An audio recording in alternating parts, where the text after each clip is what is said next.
Hello, I'm drinking Santa's butt. So this is from this British brewery called Ridgeway that makes all these Christmas beers. A lot of them aren't, Christmas spiced beers like we think of in America. This is just like a robust porter. They say winter porter, 6%. The ones you see a lot are the Bad Elf series, not Mad Elf. That's the Trogs beer, but Bad Elf is kind of like a aggressively hopped English pale ale. They have like a bitter level strength one, 4.5, and they get stronger and stronger up to barley wine. But then they have this Santa's butt one and some other strong ones. So I think what's nice is that these are like kind of traditional bottle conditioned British beers, which you don't see in America much anymore. But the prices are starting to go up. Like this is $6. Some of the other ones are 7, 8. And just a 500 milliliter kind of basic beer. In England, it would be a lot cheaper. Way, less than half the price, probably. So the butt is the name for a really big barrel. That's why it has that. And they still use the exact same labels and weird font and lots of writing. It doesn't really tell you much about this beer. But I haven't had a bottle conditioned porter from England in quite a while. So you can see already that porter does not necessarily mean pitch black. A lot of porters from Europe are kind of see through, kind of what we would call more of a brown ale in America. You can see my finger through there. But so yeah, sometimes they don't have roasted barley, just have a lot of other really dark malts. Sometimes if they do have a little bit of roasted barley, I think a lot of American porters use roasted barley and just make them much more rich. And that has a really nice head developing. Almost looked like nitro for a second, but pretty positive. All these ones are bottle conditioned, so they add a little bit of live yeast and extra sugar to the bottle to ferment in there and create the carbonation the old school way. And yep, that looks like sort of a dark ruby brown ale, at least to Americans. And it has a nice kind of toasty, almost chocolate cherry note. It's like cherry and molasses, and that's just from the British ingredients, especially the British yeast. They use yeasts that have much stronger fruity esters, so there's like dried fruit notes and stuff like that. Yeah, and that head's real nice, even though this bottom of this glass is impossible to clean. It has the etching thing in there, and it's hard to get that clean now, it seems, after years of having this. But there's no roastiness going on.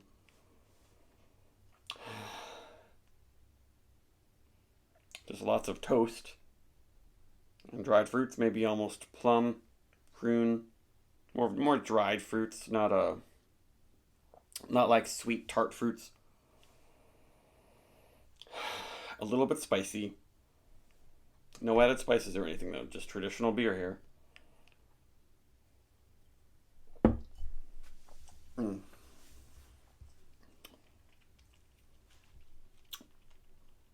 And finishes kind of peppery and a little bitter. Let's get this glass nice and full.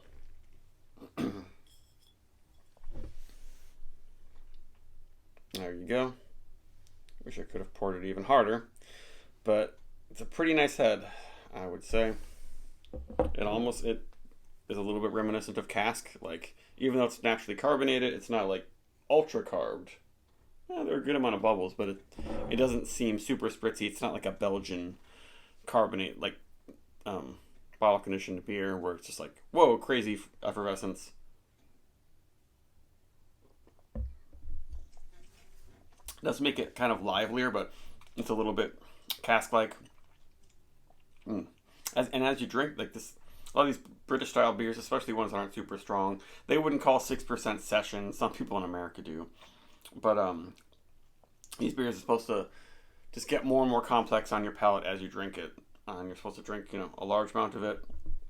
And if it's not too carbonated or not too heavy, then you can drink a whole bunch of them. And that's the whole idea of session beer, drinking a bunch in one session.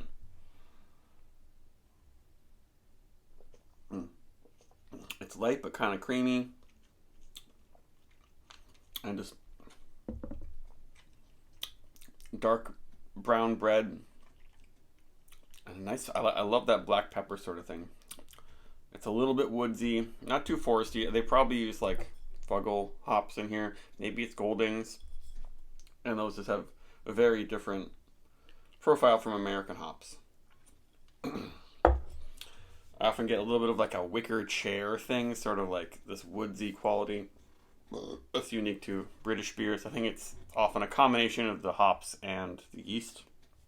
Maybe the grain too. A lot of brewers use English pale ale malt in America, even for hazy IPAs. So it's not necessarily coming from that.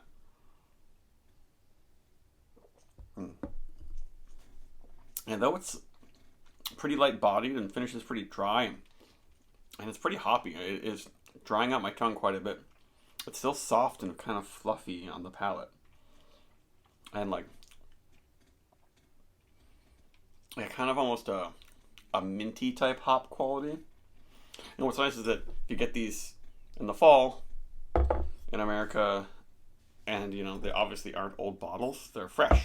So this is one of the fresher British beers you can get, because they only do it for Christmas every year, so it hasn't been sitting around for 8 months. Unless you get a bottle from last year, which probably isn't going to be bad, but it's just not going to have the fresh hoppy notes that you rarely get in British beers.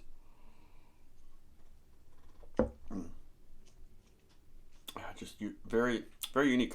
So most American drinkers don't like this stuff anymore, but it's not quite all bitter dark molasses, but it's close to there. And then it has these foresty hops that are kind of minty, and at first I was getting that dried fruit cherry sort of quality, but that's mostly in the nose. That might be from the fruit esters, the fruity esters from the yeast, but it turns more to the malt in the hops as you drink it.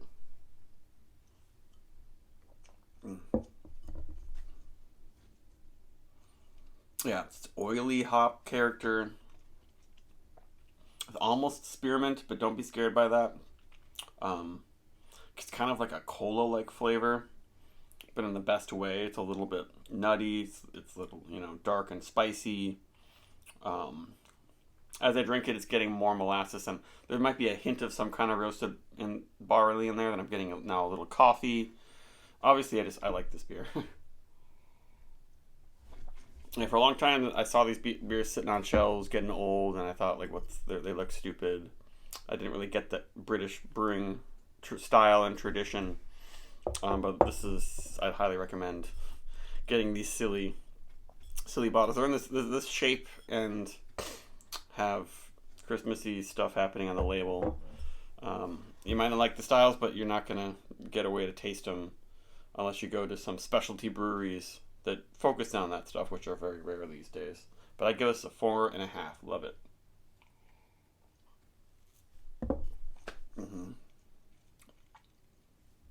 That really unique porter that Americans, at least people who are into hip American craft beer, they don't know about this sort of stuff.